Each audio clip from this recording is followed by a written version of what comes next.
Constance would not tell anyone who the father was, not when her mother cried, nor when her father yelled, not even when her older sister Emily sat on her bed and held her in her arms, rocking her gently.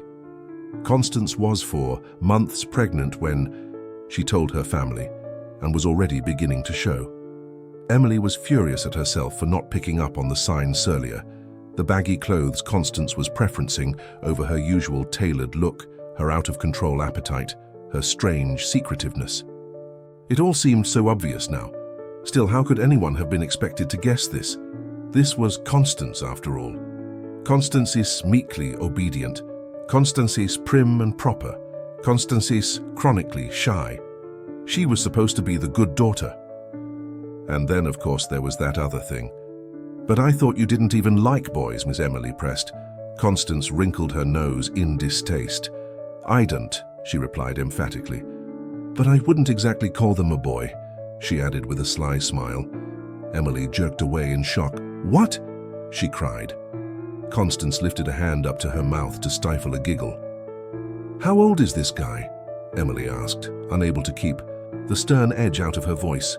I don't know." Constance confessed, and her smile suddenly fading, began to wring her hands. "Pretty old, I think." "Advertisements. You think?" Constance shrugged. "Connie, who?" "No!" Constance yelled so suddenly and so loudly that Emily gave a startled jump. Constance reached out and clasped Emily's hands tightly in her own. "Emily," she pleaded, "don't ask me that, please. I swore I'd never tell." Emily snapped her hands away. She could feel anger rising in her throat like bile. "Connie, if you're protecting some creep..." Constance laughed. Emily didn't see what was so funny. "It's not like that," she insisted, when her fit of giggles subsided. "It's more like..." She paused and stared off somewhere into the middle distance over Emily's shoulders. "It's like, have you ever had a secret that you didn't want to tell anyone because it would make it less special, less yours?" Emily nodded slowly, although she wasn't at all sure that she had. Wasn't part of the fun of having a secret and telling it to somebody? "It's like that," Constance continued. "This belongs to me, and I don't want to share it with anybody." "Not even me?" Emily wheedled, but Constance just continued to stare at nothing, a soft smile playing at the corners of her mouth. The last few months leading up to Constance's confinement were tense, to say the least. Constance's condition could not be kept a secret for long, and in the way of small towns, once one person found out, the news spread like a virus, persistent and insidious. Rumors abounded about the identity of the father, and it seemed that no male with any link to Constance was exempt from having gleefully accusatory fingers pointed in his direction, her schoolmates, her teachers, and even her doctor. One particularly malicious piece of gossip suggested that the reason Constance would not talk about the father was that it was her own father. When Emily heard this rumor, she tracked it back to its source, a pimply little boy in Year 8, and delivered one devastating punch to his blemished features, earning herself a week's suspension and the boy a bloodied nose and split lip. Things were even more strained at home. Dinners had become a silent affair with neither of their parents, so much as glancing up from their plates to look at Constance. Emily had to grit her teeth in rage that the familial bond that linked parents and daughters could have proven to be so weak. What surprised Emily more than anything, though, was how unfazed Constance seemed to be by all of this. Where every whispered slur or raised eyebrow caused Emily to bristle, Constance breezed through her days with her head held high, as though completely oblivious to the shame that her family felt, that people expected her to feel. Amidst all the murk and mire and casual cruelty, Constance glowed. Emily had never loved her sister more. When the child arrived and Emily was finally allowed in to visit, she was dumbstruck. There was Constance, weety and tired-eyed but beaming, and in her arms a tiny wrinkled form. Constance's son. "James," Constance informed her without looking up. The fact that her little sister, her own Connie, had created this tiny person as though from nothing filled Emily with a quiet awe. When Constance finally tore her love-struck gaze from her new baby and looked up, Emily saw that her sister's eyes were filmed with tears, and she felt a lump rise in her own throat. The sisters' eyes locked, and they were both overcome with a joy so bright and intense that it seemed like it would last forever. Online movie streaming services, it did not. Failure to thrive was the term the pediatrician used, and what it amounted to was that, despite apparently feeding normally, James was not putting on any weight. In fact, over the next 12 weeks, James dropped down to almost 200 grams below his birth weight. They ran all kinds of tests. Emily accompanied her sister and nephew to what seemed like an endless cycle of doctors' offices and waiting rooms and consulting suites, where sympathetic people with stethoscopes about their necks spoke in hushed tones of things like caloric retention and metabolic demand. All Constance ever seemed able to say in response was, "Oh." As days passed, all Emily could do was watch as her sister grew paler and more anxious. As James lost weight, Constance too seemed to diminish. She became absent-minded, vague, forgetting tasks partway through and often trailing off mid-sentence. She drew in on herself until she had little more substance than her own shadow. Emily wanted to help Constance, but it was like she could no longer reach her. With every day, Constance sank deeper and deeper into some dark pit, and however hard she tried, Emily just couldn't follow her. All the tests came back negative, and with every result, Emily saw relief fighting with anxiety in her sister's drawn face. So James didn't have cystic fibrosis or diabetes, hypothyroidism. But what was wrong with him? Emily was not sure what had woken her up. She lay there for some time in the early morning chill, staring blankly at the ceiling, while a sense of dread slowly crept up on her, starting as a feeling of discomfort in her belly and culminating in a dull thudding in her breast. It was then that she noticed the sickly yellow light seeping in under her bedroom door. She rolled over to face the glow and noticed as she did that her alarm clock displayed 2:15 a.m. Too late for her parents and too early for Constance, surely. Reluctantly, Emily dragged her sleep-heavy body out of bed and shuffled toward her bedroom door. When she opened it, she saw that the source of the light was not one of the other bedrooms, but rather the kitchen across the hallway. Grumbling to herself, Emily made her shambling progress towards the kitchen, where she found the fridge door wide open and humming slightly. Still groggy, she vaguely noticed that the fridge's contents were in a greater state of disarray than usual, before closing the door and making her way back to her bedroom. You'd finally done it. After weeks of digging around and bugging the lady at the front desk, you'd found it, the elevator code for floor 0. You make your way to the nearest elevator, trying your hardest to contain your excitement. You've been told so many rumors about the place that you weren't sure if they were even fiction. Some said it was a dark room full of spiderwebs. Some said it was full of old mannequins. And some said it was just a storage floor with nothing interesting to see.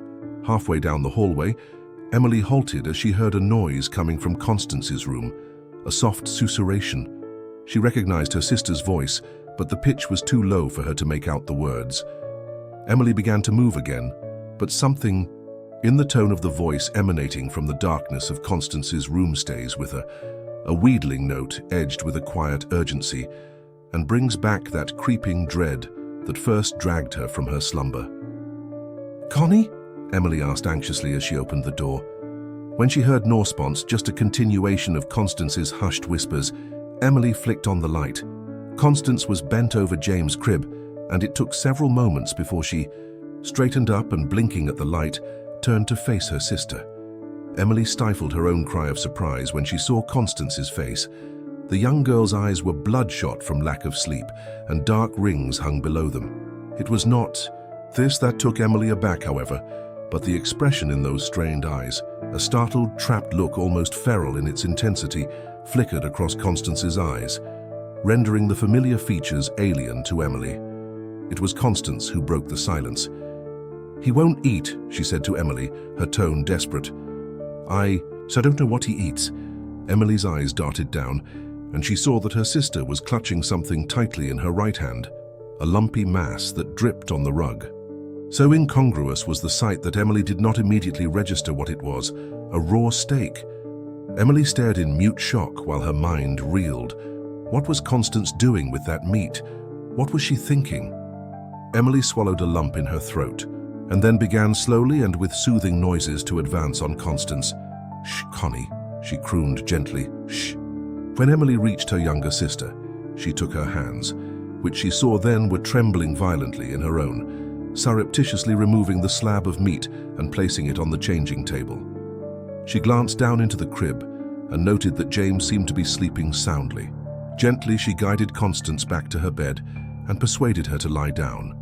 Once she was beneath the covers, Constance began to weep softly. "I don't know what he eats," she choked out between sobs. Emily stayed seated on the edge of her sister's bed and stroked her long dark hair until she fell asleep. That feeling of uneasiness stayed with Emily all through the next day. It was Saturday, and her friends wanted to go to the movies, but she blew them off. Her parents were both away for the weekend, and the idea of sitting there in the dark while Constance stayed home alone with James was intolerable to Emily. Online movie streaming services instead, she spent the entire day just hanging around, the house unable to commit herself to any activity for more than a few minutes. She found herself hovering around Constance and watching her critically. She couldn't seem to get out of her head that image of Constance standing over James's crib with the lights out clutching a chunk of meat. For her part, Constance behaved as if the previous night had not happened at all. She changed James and bathed him. She gave him his formula and even played with him on the lounge room floor, tickling his feet and blowing raspberries on his too flat tummy. She would lift him up in the air and kiss his middle, almost as if, for a moment at least, she did not notice the worrying concave of her son's belly. As Emily watched Constance, however, she could not keep herself from thinking that her sister's smile looked strangely painted on and that there was something more than just fatigue behind her red-rimmed eyes. Emily slept fitfully that night. Her sleep was disturbed by strange nightmares that, although she forgot their content almost immediately after she awoke, left her feeling shaky and disoriented. When a sudden wail from James pierced the night, Emily immediately sat bolt upright, then propelled herself out of bed almost before she had registered what the sound was. She had heard James' cries often enough to be familiar with them. She could even tune them out most nights, but they were different this time. These cries were much, much louder than normal, but also strangely wet. It was as though the infant were choking on some sort of fluid. Emily threw the door to Constance's room open. "Connie, what's wrong?" she gasped, feeling with each breath that she may choke on her own heart. She was in such a rush she forgot to switch on the light as she charged through the door and towards her sister. "I heard... Oh!" came Constance's startled cry as she dropped something to the floor. A bloody kitchen knife. "What? What have you done?" Emily whispered. She took a step toward Constance, then turned and ran up to the crib, where James had suddenly stopped his piercing wails. Emily, shaking now, stared down at her nephew. There was arid, jagged line that ran along the child's belly, starting at the base of his throat and running all the way down below his navel. To Emily's horror, the gash began to gape, exposing a bloody red interior, out of which protruded the shattered remnants of James's ribcage, now just jagged fragments of bone. "Oh my God, Connie, what have you done?" Emily braced herself against the side of the crib as she fought off waves of nausea and disbelief. She felt her head spin and her vision begin to blur as her breath caught in her throat, but still she could not tear her eyes away from her nephew's twisted form. After what seemed an interminable time, Emily's breath returned to her, though it was shallow and ragged. As her vision cleared and adjusted to the faint light that filtered in from the open curtain, she realized that she had made a mistake.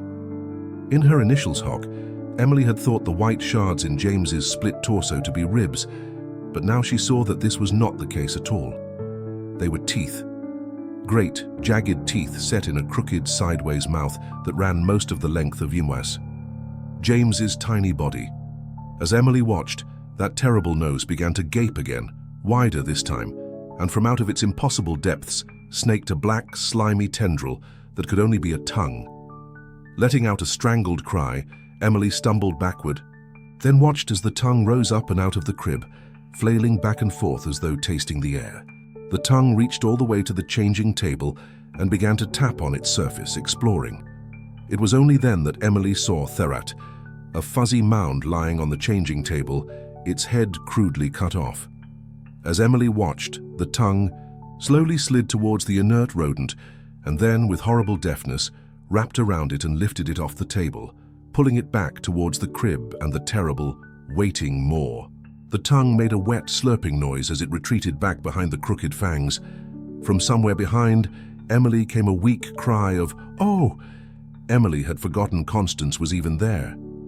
Emily turned and saw Constance standing there, her hands clasped so tightly together that the knuckles were white. Her moist, febrile eyes glittered in the dim light. Emily saw that there was no fear in those eyes, only wonder. "Oh, Emily." Constance sighed again, then continued rapturously, "He looks just like his father."